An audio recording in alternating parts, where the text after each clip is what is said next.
शांति। आज 14 जून 2021 है और आज के बाबा के साकार रूप से चले हुए मधुर महावाक्यों को स्पष्ट करेंगी आदरणीय आशा दीदी।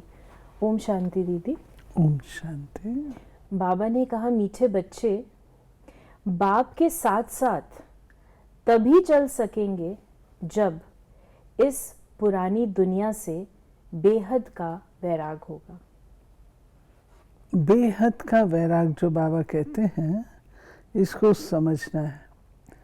लोग ये समझ लेते बेहद का वैराग अर्थात इसको छोड़ देना, दुनिया को छोड़ देना, किनारे हो जाना, हम तो वैरागी हैं, काम में इंटरेस्ट नहीं लेना। नहीं, बेहद का वैराग वो है जब आप पूर्ण रूप से कर्म योगी हैं और उसके साथ साथ आप वैरागी भी हैं, डिटैच्ड भी हैं। प्रश्न है, भगवान समर्थ होते हुए भी उसके रचे हुए यज्ञ में विघ्न क्यों पड़ते हैं? क्योंकि रावण भगवान से भी तीखा है। जरूर जब उसका राज्य छीना जाएगा तो वो विघ्न डालेगा ही। शुरू से लेकर ड्रामा अनुसार इस यज्ञ में विघ्न पड़ते ही आए हैं, पड़ने ही हैं। हम पतित दुनिया से पावन दुनिया में ट्रांसफर हो रहे हैं तो जरूर पतित मनुष्य विघ्न डालेंगे। ये बाबा हमको समझा देते हैं। कई बार लोग कहते हैं हम शिव बाबा के बने, जब से हम बाबा के बने तब से हमारे ऊपर प्रॉब्लम्स आनी शुरू हो गई हैं, जब से हमने सेंटर जाना शुरू किया है तब से ये होना शुरू है। बाबा कहते ये सब होगा। पहले आप दवाई थोड़ी ले रहे थे, अब आपने दवाई लेनी शुरू की है तो बीमारी तो उथल खाएगी। और ऐसे ही बाबा कहते हैं ईश्वरीय यज्ञ है। यज्ञ है तो यज्ञ में विघ्न अवश्य पड़ेंगे। क्यों पड़ेंगे? अगर आपकी चीज़ कोई मेरे पास है तो आप क्या करेंगी? आप बार बार मेरे पास आएंगी लेने के लिए, ज़बरदस्ती भी लेने की कोशिश करेंगे। तो यहाँ तो पूरा रावण का राज्य बना हुआ है सारे विश्व भर में, और राज्य होने के कारण से वो खींचेगा, अवश्य तंग करेगा, प्रॉब्लम्स लाएगा, विघ्न डालेगा। आज का गीत है ओ दूर के मुसाफिर। बाबा ने आज कहा कि ये आत्मा समझती है कि शिव बाबा कहते हैं मैं टेम्पररी जीवात्मा बनता हूं, तुम स्थायी जीवात्मा हो। मैं सिर्फ संगम पर ही टेम्पररी जीवात्मा हूं। टेम्पररी और स्थायी, ये बाबा ने आज फर्स्ट टाइम हमारे नोटिस में आया। जो बाबा कहते हैं मैं टेम्पररी जीवात्मा बनता हूँ केवल संगम पर। बाबा आते ही हैं संगम पर क्योंकि उनको रथ चाहिए। उसके बिना स्थापना का कार्य संभव नहीं हो सकता, क्योंकि उनको ज्ञान सुनाना है। तो ज्ञान कैसे सुनाएंगे? रथ चाहिए ना, माध्यम चाहिए। इसलिए बाबा कहते मैं टेम्पररी बनता हूँ, तुम स्थायी हो, क्योंकि तुम एक शरीर छोड़ के दूसरा लेते रहते हो। मैं तो ये नहीं लेता हूँ, पुनर्जन्म में नहीं आता हूँ, और मुझे ये शरीर भी अपना नहीं है, परकाय प्रवेश करता हूँ। सदगति करने वाला दूर का मुसाफिर एक ही आया हुआ है। उनको दुनिया नहीं जानती, सर्वव्यापी कह दिया है। अभी तुम बच्चे नंबरवार पुरुषार्थ अनुसार जानते हो कि हम शिव बाबा की संतान हैं। बाबा ने कहा ये ईश्वरीय फैमिली है। किसको बहुत बच्चे होते हैं तो बड़ी पलटन हो जाती है। तो बाबा ने कहा शिव बाबा के बच्चे जो इतने बीके भाई बहन है, ये भी बड़ी पलटन हो जाती है। ब्रह्मा कुमार कुमारियां सब जानते हैं हम बेहद के बाप से वर्षा लेते हैं। पूरी सेना बाबा ने क्रिएट कर दी ना, पलटन सेना। तो पूरी सेना बाबा ने क्रिएट कर दी। पहले तो थोड़े से थे, करते करते करते करते आज देखिए कितने अधिक हो गए। 137 देशों में सब बच्चों का होना कोई कम बात नहीं। लड़ाई हुई है कौरवों और यौवनों की, बाकी भाई एक दो और कैसे खत्म करेंगे? दिखाते हैं पांडव कौरव लड़े, बाकी 5 पांडव बचे और एक कुत्ता रहा। वो भी सब पहाड़ पर गल मरे। खेल ही खलास, राज्यों का अर्थ ही नहीं निकला। यानी इतना गीता का ज्ञान दिया गया, इतना सब कुछ हुआ, 18 अध्याय हुए, और उसके बाद युद्ध हुआ, युद्ध के बाद इतना खून खराबा हुआ, खून खराबे के पश्चात सारी दुनिया नष्ट हो गई, केवल 5 पांडव बचे, और वो भी जा कर के पहाड़ों पर गए कुत्ते सहित, और वहाँ पे जो खत्म हो गए। इतना सब ज्ञान कहाँ चला गया फिर? जो ज्ञान सुना इतना सारा, वो किसके लिए? किसके लिए? मैं आके नई दैवी संपदा स्थापन करता हूँ, धर्म ग्लानि पर आता हूँ, अधर्म का नाश सद्धर्म की, कहाँ गया वो सतधर्म? बाबा ने कहा कि कमल पुष्प समान पवित्र रहना है। कन्याओं को नहीं कहेंगे कि गृहस्थ व्यवहार में रहते कमल पुष्प समान पवित्र रहो, वो तो है ही पवित्र। ये गृहस्थियों के लिए कहा जाता है। कुमार और कुमारियों को तो शादी करनी नहीं चाहिए, नहीं तो वो भी गृहस्थी हो पड़ेंगे। कुछ गंधर्वी विवाह का नाम भी है। ये बात समझने वाली है। गंधर्व विवाह, लोग समझते हैं बस हमको पवित्र रहना है, आजकल कुमार कुमारियों में शक्ति है नहीं, तो आपस में शादी की, और बाबा ने अलाउ नहीं किया। अगर ये विधि विधान होता तो बाबा ने आदि से ही सब कुमार कुमारियों की शादी कराई होती ना। नहीं है, ये केवल उन आत्माओं के लिए थी जिनको बहुत बंधन थे, बंधनों को छुड़वाने के लिए बाबा ने ये कराया, और वो भी उस समय 2-3। उनको पता होगा कि इस आत्मा का सेवा में पाठ है। बाबा ने कहा, आगे स्पष्ट किया कि कन्या पर मार पड़ती है तो लाचारी हालत में गंधर्वी विवाह कराया जाता है। वास्तव में मार भी सहन करनी चाहिए, परंतु अधर कुमारी नहीं बनना चाहिए। बाल ब्रह्मचारी का नाम बहुत होता है, शादी की तो हाफ पार्टनर हो गए। कुमारों को कहा जाता है तुम तो पवित्र रहो। तो बाबा ने कहा कि गृहस्थ व्यवहार में रहते कमल फूल के लिए समान बनो, उन्हों को मेहनत होती है। देखिए, ये बड़ी बाबा ने एक मिसाल दिया, लेकिन हम सबके लिए धारणा के लिए बहुत अच्छी बात है। आप कोई कार्य करते हैं, आप अकेले स्वयं कर सकते हैं, यू गेट 100 out of 100।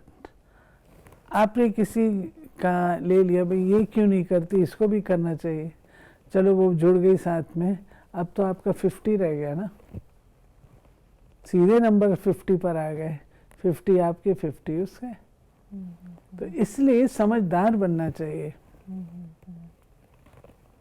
और फिर बाबा का हमने पार्टनरशिप छोड़ दी, फुल पार्टनरशिप। बहुत समझदार बनना चाहिए। तो बाबा ने कहा कि तुम्हारी आत्मा कहेगी ये हमारा शरीर है, बाप कहेंगे ये हमारा शरीर नहीं है, ये इनका शरीर है। ये पतित शरीर हमारा नहीं है, आते ही हैं इनके बहुत जन्मों के अंत के जन्म में। जो नंबर 1 पावन था, वही नंबर लास्ट अर्थात अंत में विकारी बनते हैं।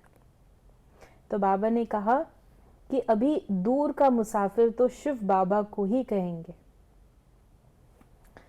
फिर बाबा ने कहा कि लड़ाई भी बरोबर लगी है, पांडवों की विजय हुई, विजय माला विष्णु की गाई जाती है। शास्त्रों में दिखाया है पांडव गल मरे, फिर माला कहाँ से बनी? अगेन बाबा ने वो याद किया। अब तुम समझते हो कि हम विष्णु की माला बनने यहाँ आए हैं।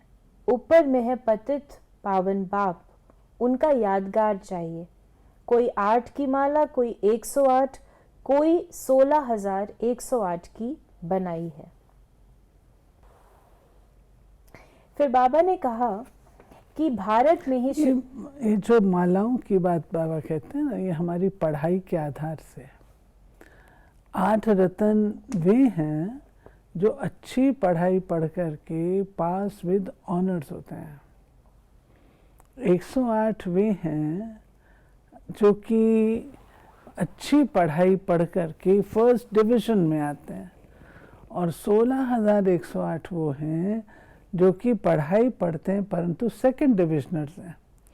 तो अब आप देखेंगे 8 की माला जो है वो गले तक, 108 की माला उर तक, और 16,108 की माला पाँव तक है। तो हमको कौन सी माला में जाना चाहिए? 8 में जाना चाहिए, लेकिन वो स्कॉलरशिप तो हो चुकी, फिक्स्ड है। फिक्स्ड है। अब तो सेकंड नंबर ही बचा है,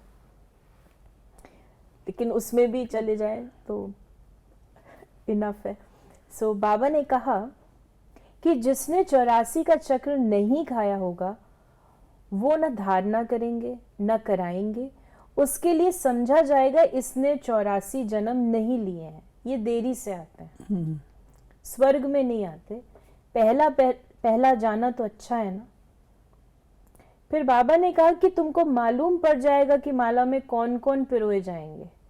अगर किसको सीधा कहा जाए कि तुम नहीं आएंगे तो हार्ट फेल हो जाए, इसलिए कहा जाता है कि पुरुषार्थ करो, अपनी जांच करो, हमारा बुद्धि योग भटकता तो नहीं है, तुम्हारा शिव बाबा से कितना लव होता जाता है।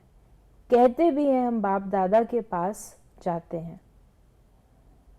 बाबा ने कहा भल बहुत धनवान है परंतु इतनी फुर्सत नहीं है, पूरा निश्चय नहीं है, नहीं तो मास 2 मास बाद आकर रिफ्रेश हो सकते हैं।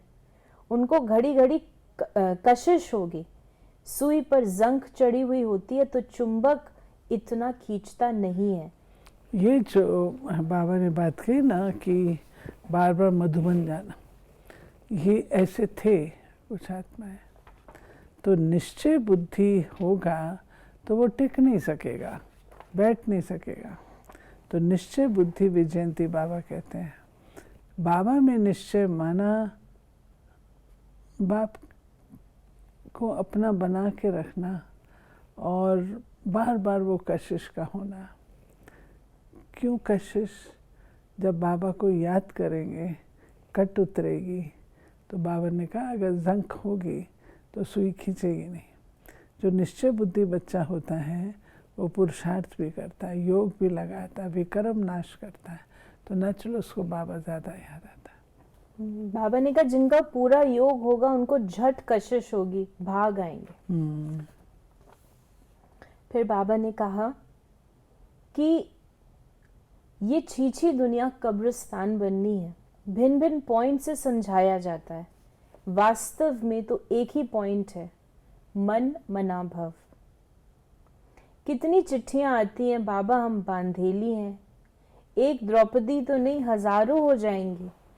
अभी तुम पतित दुनिया से पावन दुनिया में ट्रांसफर हो रहे हो। जो कल्प पहले फूल बने होंगे वही निकलेंगे। गार्डन ऑफ अल्लाह की यहाँ स्थापना होगी। कोई कोई तो ऐसे अच्छे अच्छे फूल होते हैं जो देखने से ही आराम हो जाता है। नाम है ही किंग ऑफ फ्लावर्स। तो बाबा ने कहा यहाँ भी जब बाप को याद करते और याद दिलाते हैं उनकी खुशबू फैलती है, सदैव खुश रहते हैं। ऐसे मीठे मीठे बच्चों को देख बाप हर्षित होते हैं। उन्हों के आगे बाबा की ज्ञान डांस अच्छी होती है। नेचुरल है, हर पिता को लायक बच्चा अच्छा लगता है, तो बाबा को भी लायक बच्चे अच्छे लगते हैं जो खुश दिल हैं, चेहरा उनका रमणीक है, खुशी वाला है। नेचुरली खुशी तब होती है जब अंदर में प्राप्ति होती है।